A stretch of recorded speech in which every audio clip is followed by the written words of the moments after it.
What's going on, my creative collective? Welcome to your daily creative reading. I've been having some issues uploading things and with the internet speeds, but we're getting there. So thank you for your patience. We're getting back on track on the channel, and I'm very excited for it. So thank you. Let's dive in though. So this is your daily creative reading for, it'll be November 23rd, and we're gonna hop right in. So we're gonna start with a couple oracle type messages. I don't know if it's showing up here, but I had this for a while, and it says Miracle Believer. So I thought it would be a nice. I have it here where I do my writing. So and this is the coveted desk that's super old, and you can see all the love that it's received over the years. So let's see where this takes us, though. Okay, Spirit, what messages do you have for my daily creatives? And by proxy, my Geminis.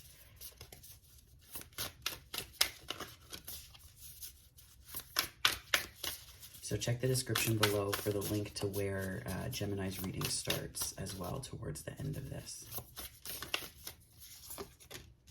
Opposition, confrontation. I'm almost getting some Five of Wands energy on that there. I get that this is like maybe confronting a little bit of something within yourself.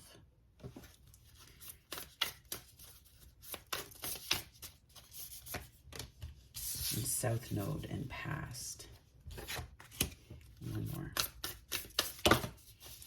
Several more, actually. Spirit makes the rules, right? Okay, so let's see here. Let's see where this takes us. So we have Sagittarius, Capricorn, and Dignified. I feel like I'm almost getting like seat at the table. Like you're taking a seat at the table for yourself, and like you're not waiting. Like this is a way that you're kind of expanding, and you've put in some measure of, the work and the process. But I feel like you're taking a seat at the table. And it could have been conflict that you had to overcome internally first ahead of doing so. But I feel like that's like where it's all starting to come together for you, right? So I feel a bit like,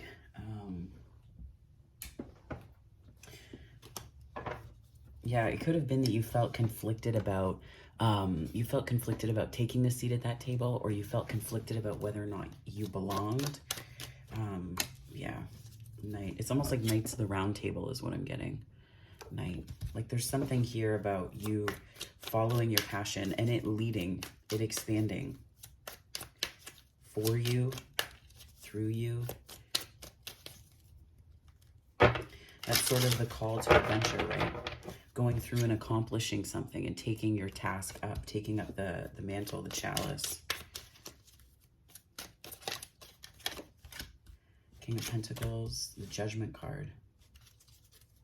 This is part of your refusal here. And what I'm getting on this is that there's a certain measure of resources that you felt uncertain about, but there's some kind of, I feel like this is a bit of divine intervention. And, we can refuse divine intervention when it comes, or we can lean into it and sort of 333 was just on the time, and take it in and alchemize it. And I feel like it's not so much an alchemical process that's coming up, but it's how you use the information, how you use that. And I feel like what you're doing is getting into a place where you're using it well.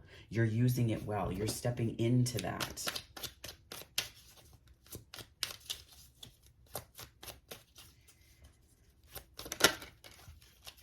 And the Queen of Pentacles is the energy that could become a tower if it goes unchecked. It's very interesting to me that the energy of what could become a tower, this King of Pentacles energy here, is part of the refusal, and then part of what can also work against you.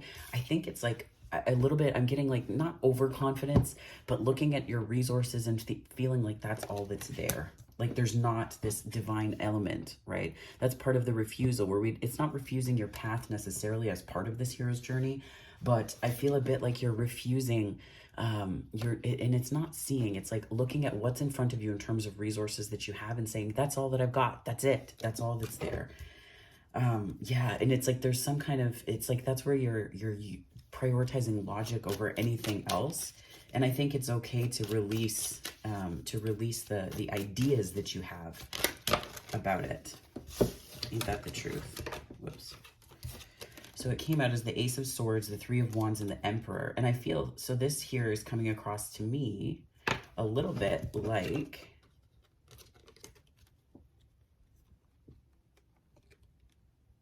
there's something about being on the lookout, right? And I feel like this is about also, I think that you need to know this is your protagonist energy. So this is what's helping you right now, cosmic help, all of that jazz. I think that there's a little bit of standing in your power right now. That it's like you may feel compelled to be in the planning process or in the planning of something as opposed to in your power. And I think that you need to be connected. It's all truth, like it's all part of truth. But it's also not losing yourself in the planning process, right? Because when we're focused outward like this, it's a ships coming in card, but it can be a way that we frustrate our energy. It can be a way that we frustrate our energy because we're not standing in our power from the depth of our knowing and our truth, but it's like adopting behaviors that then we feel are apropos of the situation as opposed to a more, I want to say planned or planning. Like there's some way that you have to be more in yourself than in the details. And also just more present moment aware, right? More aware and in the present moment.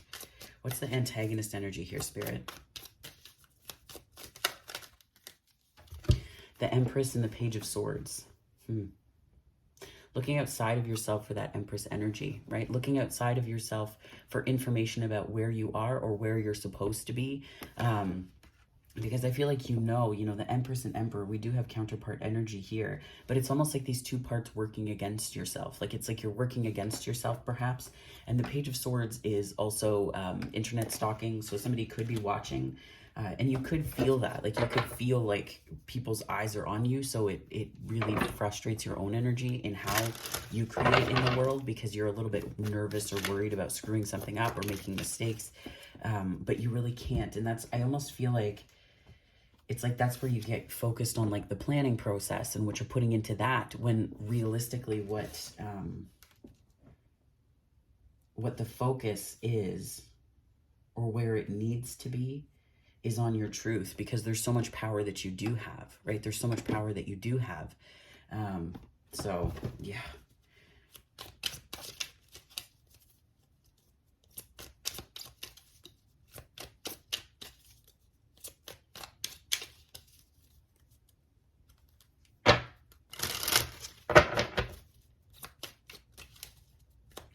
What's the main challenge? Oh yeah, that flew out. Oh, the Ten of Cups. Okay, so the Ten of Cups is the main challenge, which I almost feel like it's accepting that level of happiness is possible, but I feel like it's something that you're healing and working more towards you're working towards something that's a whole lot more integrated. Yeah, integrated Nine of Pentacles.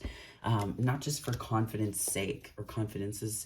I feel like this is where now it's coming across as codependency could have been the challenge, right? Looking to other people to what you should do instead of saying, no, this is what I want to do, right? And that's where the Emperor energy is, like owning your truth and standing in your power instead of like, well, I'm taking this in, I'm taking it in. At one point or another, you have to stand in your Aries and say, yes, this is what I want. No, this is not what I want. What are you waking up to? Nine of Wands. I think you're waking up to how difficult things have been, to how much of a struggle there's been. I think you're waking up to that energy, and not just broadly speaking, but I think you're waking up to that part of yourself that's frustrated the energy too. It's kind of taken the energy and spun it in a bunch of different directions. There's a more passionate, I think that this was deeply connected, not just to passion, but creativity, something that really fired you up. And I think that's the main lesson that you're learning. The main lesson that you're learning is how you pushed away or even didn't recognize. Like, I feel like you're almost, the way it's coming across is like they're looking up. And I feel like the Nine of Wands is looking at the Ace of Wands. Like, I don't trust this because ... But when it's been a struggle, and that's what codependency does, right? It pushes us to carry more than what's ours in the hopes that applause will fix something or plug a hole that we have inside of us that needs to be looked at and healed, right? And everyone's going to have opinions on how we should do this. But the bottom line is that you need to do what's right for you, right? That's where this is coming through here, is it's like you can take in as much information as you want. This is antagonist energy. You can take in as much information about the situation as you want. But until you recognize yourself as the Empress and capable and, believing that something's possible, nothing is going to fix that. Nothing is, it will feel like everything is standing in the way. It will feel like that, really and truly. It will feel like things are directly in the way. And that's where this Nine of Wands is like, you're waking up to how difficult that's been, and also to how fruitless, right? Fruitless, because we see this other nine here. It's fruitful, right? It's fulsome. And this Nine of Wands is not, it's almost like a barren landscape. A barren heartscape. And I feel like it's a disconnect. I feel like it's a disconnect.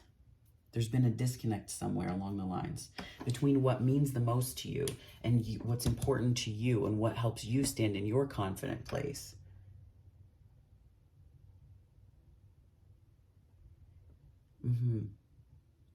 But there is something new here, and I think you should follow that. I think you should take that opportunity when it presents itself.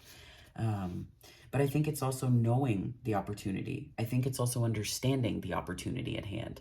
And I think it's also not being taken with other people's opinions of either yourself or opportunities as they arise, right? Because people are going to get it right, people are going to get it wrong, but the bottom line is that if it's outside of you, it doesn't really matter unless you let it. So I think that that's another aspect of this to really focus on here.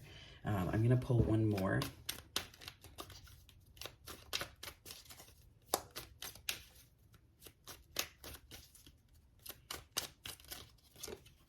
Yeah, the Fool. That's the new beginning, right? That's the new start. And I think that that is what this is telling me here is that the opportunity that presents itself to you, I've been seeing that a lot. It's awesome. So many different channels and so many different readers have talked about opportunity, opportunity, opportunity. Take them all. Take them all, my friends. Well, the ones that resonate anyway, but this is, I think there's something that's presenting itself to you, and this could be you in a place of being able to accept the new, to receive, because as much as the Fool is about taking action, it's also about, you know, and this is Aries energy as well. So this is Aries energy in terms of, and I see it as like taking action and moving forward. We also have the Emperor here. So that's, you could have some kind of strong component of that in your chart. The Aries reading at the end of that last daily creative reading could resonate as well. But I'm feeling that the Fool energy here is really about leaps and bounds. Leaps and bounds. That wasn't what I was going to say. Leaps and bounds. It could be leaps and bounds ahead. Like you could be getting ahead, not of yourself, but of where, like going, like taking, you know, a couple steps ahead, taking that leap, and you're getting somewhere faster. This is possibly also an easy route, and not the easy way, but there could be an easier way of doing something than what you've been doing before, hence the Nine of Wands. So it's going to be important to pay attention to things that are happening around you, because I also see the call to adventure. This is also, the, you know, the Knight of Wands is a card of momentum and movement. So I think that there's like you moving forward, you moving in general. I think it's getting from point A to point B, which is really good. I think that this is a great reading. Yeah. What do we need to be aware of, Spirit? Just some additional cards here. Roadblocks, obstacles, challenges, overcoming them. We have the challenge card here in terms of codependency. Yeah, see the Seven of Swords on the bottom. Yeah, I feel like there are some people around you with perhaps less than honorable intentions. You know, I think that some folks may be in things for the applause. This could also be secrets and gossip. So I think it's important to stay away from that because it disconnects you from your higher learning and your higher, I guess, your source. These are deep choices that you're going to have to make with the Lover's card. There's conflict, though. That's the thing, is like, I think that these are conflicts that you're successfully avoiding. But what's interesting is that you go into the 10, and I think that's part of this burden here, is where it's just a lot of outside noise. It's a lot of outside noise, and you can do whatever you want with it. But I think that you're going to have the choice between, see, this is where the opportunity lies, Page of Pentacles. The opportunity comes from when you see yourself as the King of Wands, and not from a place of control, but from a place of mastery and being in charge of yourself. And I think this is really how you're going to be avoiding disappointment, things you can't see, uncertainty. That's where wisdom lies for you. So I think that process, I think that if people, it's like when this kind of Seven of Swords energy comes in, because this is as much gossip as it is people. I get this because this is because the swords are communicative cards and about communication. I feel like this is people who are not necessarily in the best intentions. And this could also be people taking your word for things and then twisting it through their own lens, and things coming through in ways that are not the most positive and not as intended, right? So I think it's important, and that's where the King of Wands comes in here, post 10 of Wands, is that it's integrating the energy so that it helps you to be more powerful and creatively integrated, right? You can do something creative, and you can, it's like you're taking the energy and transforming it into something that helps you move forward, as opposed to just dodging things and being in these energies of conflict and burden. And it's like you have these choices, like you can make higher choices. Hierophant and Lover's card, Taurus and Gemini energy, you know, this is part of the Gemini reading, right? So at the end of this, but I feel like there are choices that you're going to have to make in the next couple of days. And I think that the best way to lead is asking yourself, to what am I connecting? To what am I looking for information? Is it within me, or what is it that I'm connecting with that's higher in this? What is it about that connects me to my power? What do I need to discuss? What do I need to be focused on? How can I stay connected to my own truth and my own fire? And it's about stoking that. And it's not just knowing yourself. It's about being so good with it that even when people, you know, throw shade, as the kids say, but it's like when they throw shade, or when they are less inclined to care, sometimes you have to take up this seat because you deserve a seat at the table.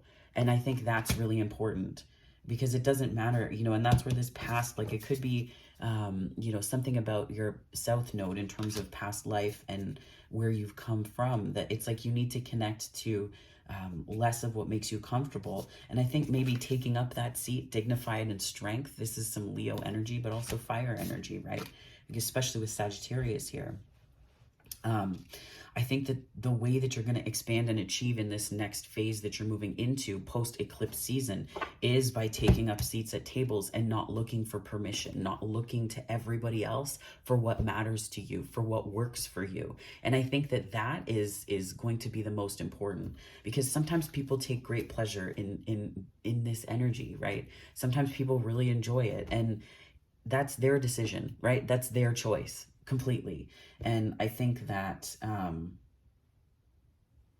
it's less to do with them and more to do with what you choose next, because I feel like there's going to be new opportunities, and these aren't necessarily tests. I don't see you know, I don't think it's tests. I think it's new opportunities to step into, and that's the Fool energy, to step into what it is that you want. To this, it's like confidence, having confidence in your decisions, knowing that you're taking the right steps for yourself, and let that be enough, right? Let that be sufficient, so you're not looking outside and, you know, looking to who says what, and you know, going from there. So let's I'm gonna pull from, well, I'm gonna do some, yeah, several thoughts are going through my head at one time. But let's pull from the Notes from the Universe on Love and Connection deck by Mike Dooley. Spirit, what message do you have for my daily creatives, please? Messages from my daily creatives.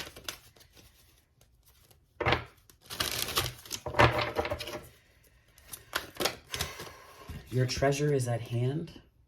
I feel like this is you, though. Like you're realizing something about yourself. You're realizing something about yourself. And I think it has to do with the Nine of Pentacles here, where it's like outside of, it's like there's something that you thought would make you really happy and fulfilled. And it did, and it does, but there's a different way that you're approaching it and moving towards it. That's all. And then pucker up, buttercup. That's so fun. And this is really just about being a love magnet from being kind, right? Pucker up, buttercup. So I think that kindness is going to win the day. Remember, kind versus nice, right? What are we nice about? What are we kind about? And how kindness can kind of be, kindness is like the cure to niceness that makes up codependent ways of being, right? Kind is the thing that sets boundaries. Nice is the thing that lets others run roughshod over them. Okay, so the Gemini reading starts right now. So Gemini, let's dive into what Spirit has to say to you. We're going to pull all of this information in, and then we're going to see how the cards speak to you moving forward. So let's do this. We're going to pull from Stephen Farmer's deck here.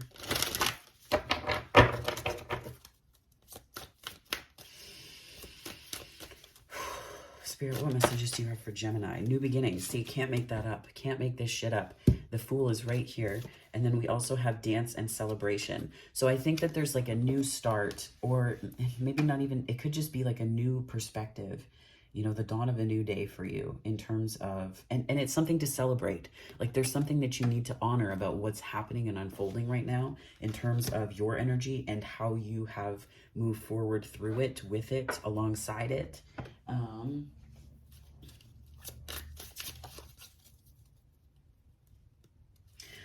And it could be that you're learning how to, I'm seeing this dance, I'm seeing a murmuration of birds flying. And it's almost like you're learning a new language. Like there's a new language that you're learning that is almost like a dance that nature's doing through you. And it's like there's something new about that to you. You don't know all the steps, but I mean, you don't need to know all the steps, right? You don't need to know how all of it not just fits together, but you don't need to know all of the specifics of each move. It's just movement in the moment, right? It's movement in the moment.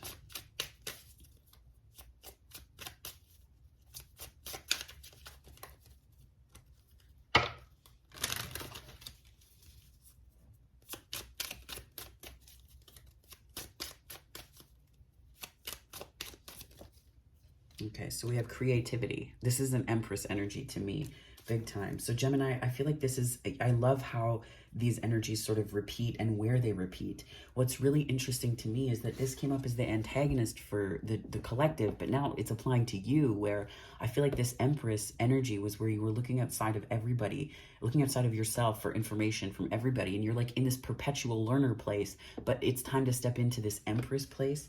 And I feel like that's part of this creativity, this part of this new dawn. I almost see this as like the sun rising, right?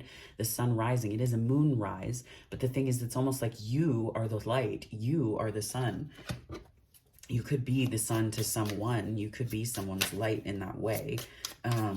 You could be a source of warmth for other people. But I feel, Gemini, like this creativity energy, like there's something that you have the capacity to birth from within you outwards. And I don't know that, I mean, you might feel a bit afraid of it. You might feel a little bit nervous about it. I don't know why I'm getting that. Moment to moment. Yeah. Two of Pentacles.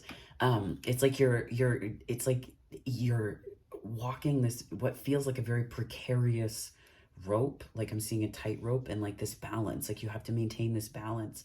But I feel like the energy that's coming through in this card too is that that's where you need to sink into the present moment, because there's, you know, I see this too, the artwork on these cards is very connected as well, right?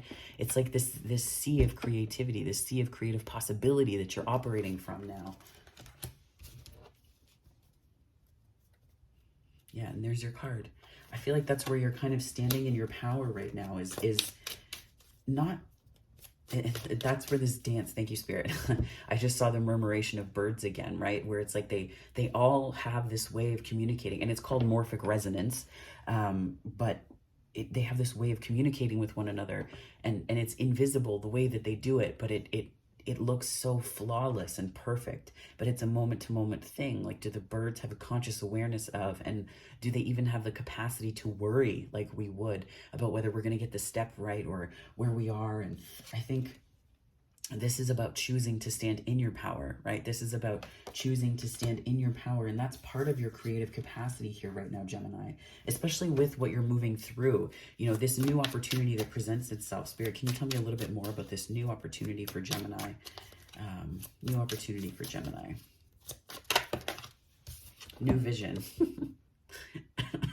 I feel like it has to do with a new perspective for you.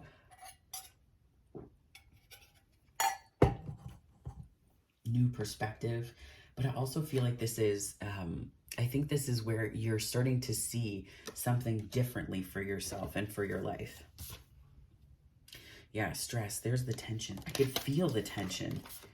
Yeah, wow. Is it ever? Okay, so this is where it's like you're healing frustration and tension. We have the Seven of Wands, and then we also have the Five of Pentacles, and we have the Five of Wands, and then the Four of Swords. And that's where it's like, this is, I don't want to say it's coming to an end, but this is where it's part of the new vision, right? Like, I feel like what is happening is it's almost like you're seeing through this like discolored board, discontent, like all of the dis prefixes that you can, you know, summon.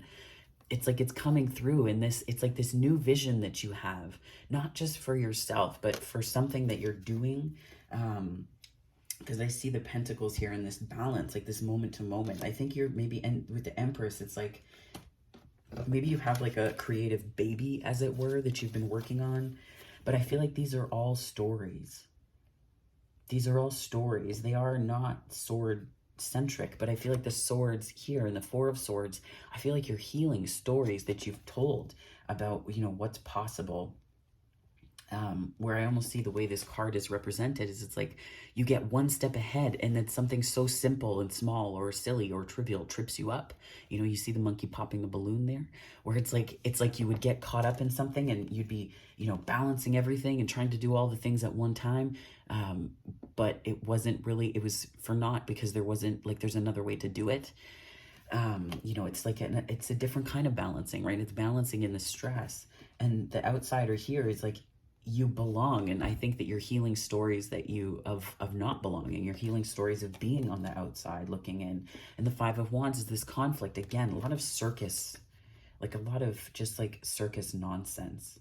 And sometimes that's what they do. That's what stories do, is they create this circus in our head that we're constantly responding to. But it almost becomes a show where these, like, I'm seeing this, like, vaudeville is coming to mind, but it's like this performance that, you know, happens around us, and things take a performative turn. Because when you're under that kind of tension, the rules don't apply the same, because you're conceiving of things completely differently. So whatever rules might work for other people, it's like you're healing the rules. It's like you're looking at all of these different conditions, expectations, past histories, experiences, and you're healing them. You're healing them because there's something that you're putting out into the world, not just for yourself, but for other people. And I think that's where it's like, this is for other people. Like, I feel like there's something bigger, like you're channeling something cosmic, perhaps.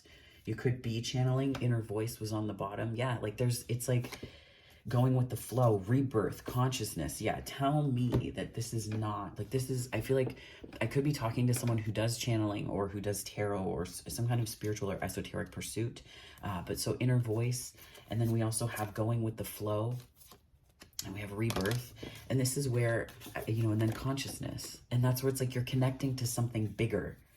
And it's even bigger than you. And I think that's where you have to go with the flow. This is the Ace of Cups, where it's like you have to go with the flow, because the container for what you're about to birth, for what you're about to rebirth within yourself by proxy of that Ten of Swords, right? What you're about to bring to life is something much deeper within you, but yet it's also something much higher.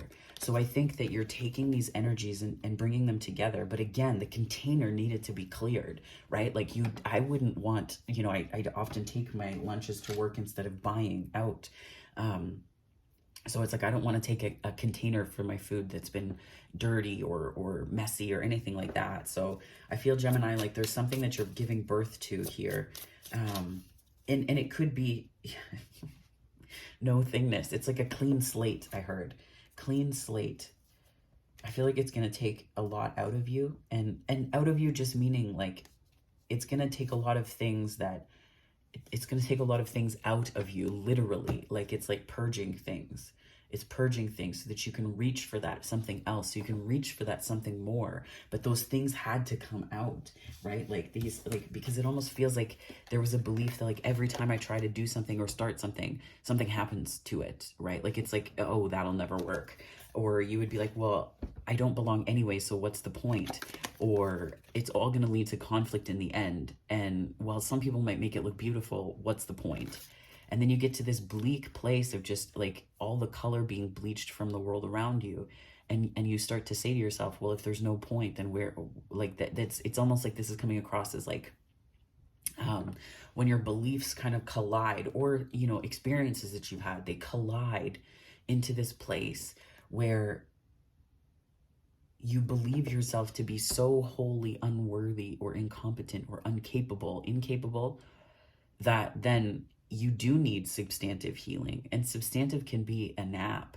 Some people, you know, that's not for everybody, but sometimes it can just be a nap where you reset your perspective and take a break and give your mind a break and give your body a break, right? But it's like you had to let this out, because if this is the lens through which everything filters, of course the picture is going to be distorted. And I feel as though you're getting a big picture view right now. You're getting a big take. You're getting a big picture view. But it's like this poison has to like come out. And a couple people have talked about that on social media and things like that for eclipse season and whatnot, where it's like the poison inside of you has to come out. Like and it's not just a poison in terms of you know, towards other people. Like, you are not the poison. It's the situations, experiences, and things that you've been taught and told about yourself. That is the poison. But for so long, you associate the container of that.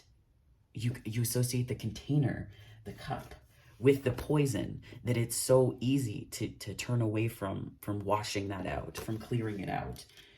But I feel like where you're going and what you're doing requires you to tap into something bigger, your inner voice. It's going to require you to go with the flow, because it's not about the things that it was before. And that's the rebirth, is tapping into this higher consciousness, this higher plane. Ooh, it's shaking a little bit.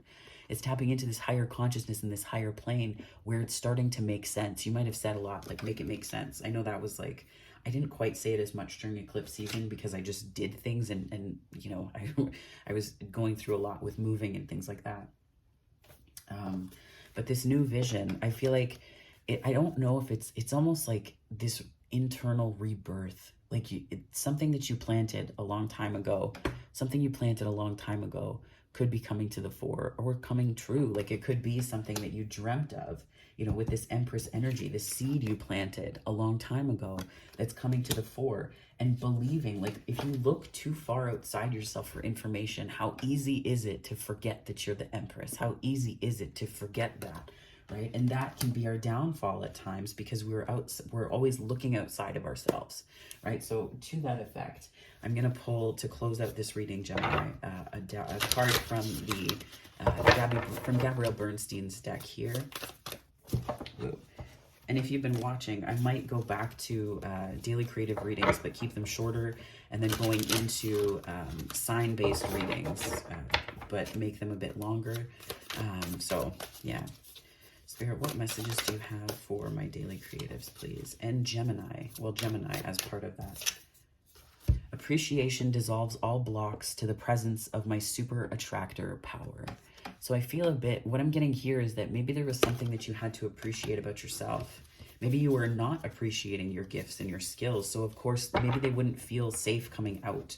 Maybe you had to. Maybe that's part of this, right? Like, I get this as like a new idea that you've got to not just take action on, but there's like a leap that you've got to take with it. And I feel like that's where you have to appreciate, you know, you have to appreciate not just that you get the idea, but that you can do something with it, and that you would not be given an idea if you were not also considered a cosmically good steward through which to realize it, right? So I think that there's something to be said for that as well, big time, massively so. So what else do you got for me, Spirit? The universe has my back, yeah. And I think it's about believing that you're safe enough to live the life of your dreams. That it's safe for you to do that.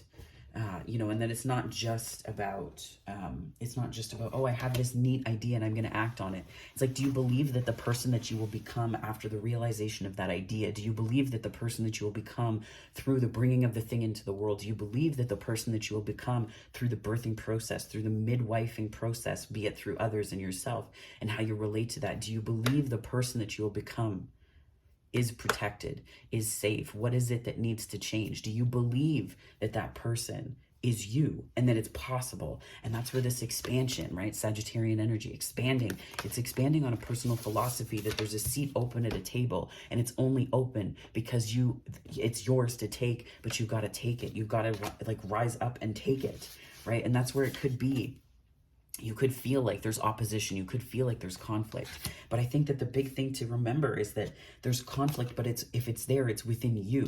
You know, I find that the South Node, what's coming through with this right now, at least, is like the South Node is like internal conflict. There could be conflict that you have because of where, you know, your south node sign is, or things like that, where that could try to talk you out of where you're headed that's really meant for you. But I feel like there's some kind of success and achievement here. It could be by Capricorn season. It could be by Capricorn season. I was seeing a lotus. It's not a lotus here, but when I looked at the camera, it looked like it. So I don't know if that's a message. But yeah, I feel like there's, you know, and I feel like that there's Jupiter and Saturn kind of talking to each other here. So it's like the work is, I almost feel like the work is taking a seat at a table that you thought was not meant for you.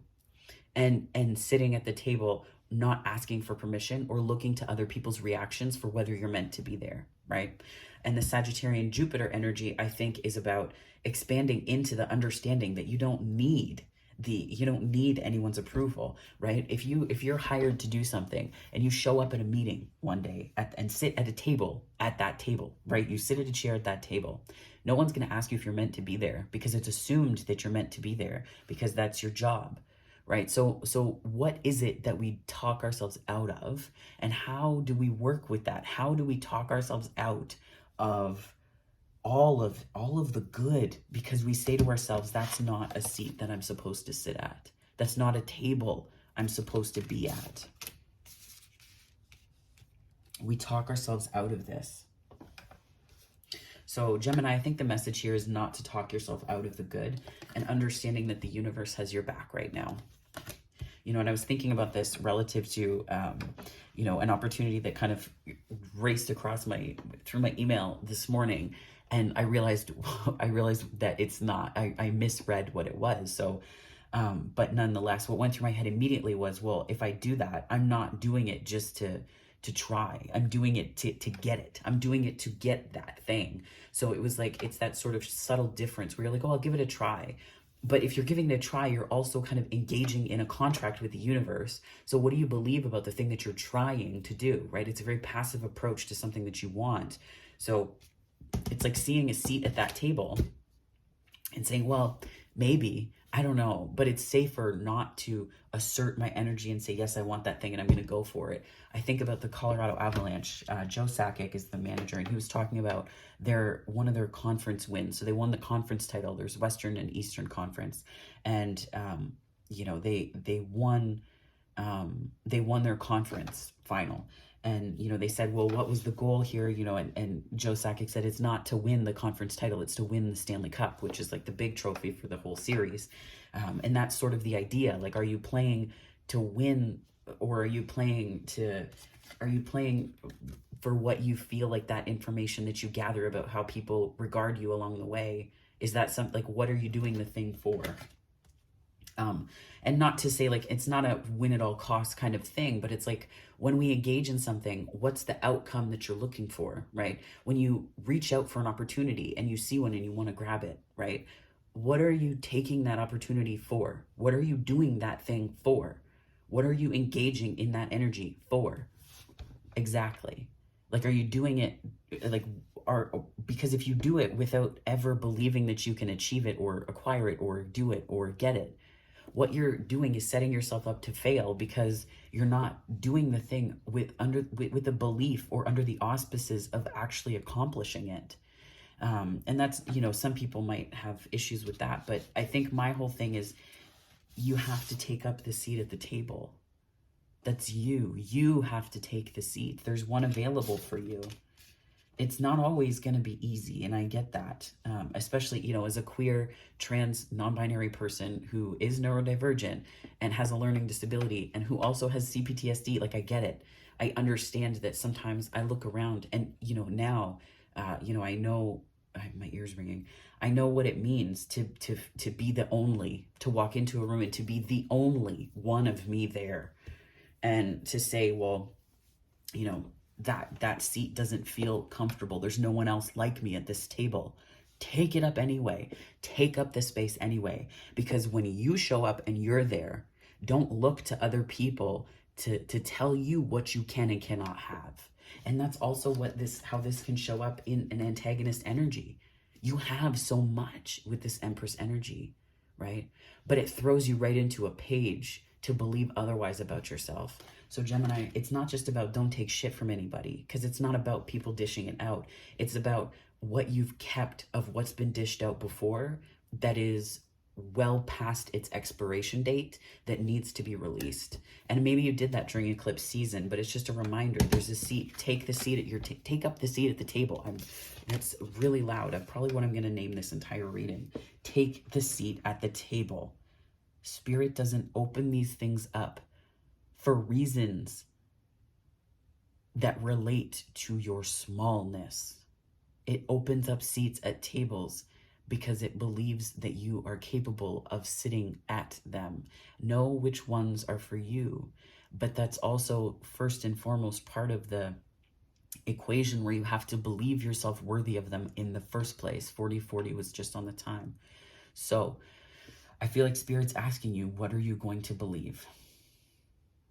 What are you going to believe, Gemini? Are you going to believe that the seat is open for you? Or are you going to believe that there's something else at play, right? So that's your reading, Gemini. If this resonated, give it a like and subscribe. I'd love to have you on the channel if you're not here already. If you are here for my subscriber base, thank you so much. I really appreciate you.